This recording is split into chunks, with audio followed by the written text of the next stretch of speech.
दरम्यान अशोक खरात प्रकरणातली आजची सुनावणी पूर्ण झाली आणि खरातला 14 दिवसांची न्यायालयीन कोठडी सुनावण्यात आली आहे। उद्या दुसऱ्या गुन्ह्यासंदर्भात कोर्टात त्याला पुन्हा हजर करणार आहे। दुसऱ्या गुन्ह्यात अटक दाखवून हजर करण्यात येणार आहे।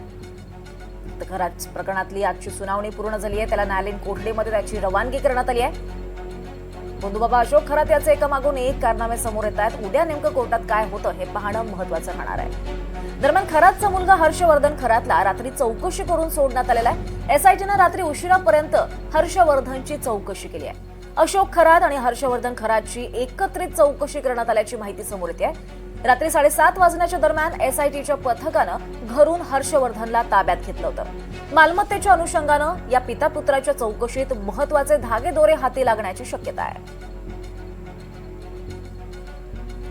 दरम्यान अशोक खरात केवळ 12 लाखांचं उत्पन्न दाखवून आयकर भरत असल्याचं समोर आलेलं आहे। तर अशोक खरातची संपत्ती शेकडो कोटींच्या घरात आहे।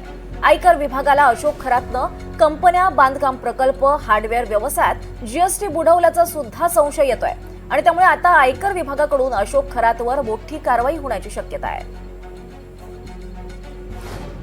तर या प्रकरणात मोठी अपडेट समोर आली आहे। सरकारी वकील अजय मिसर यांनी अशोक खरात विरोधात एसआयटीची केस लढायला असमर्थता दाखवल्याची माहिती सूत्रांनी दिली आहे। एसआयटीनं विशेष सरकारी वकील अजय मिसर यांना ही केस चालवण्यासाठी लेखी पत्राद्वारे विनंती केली होती।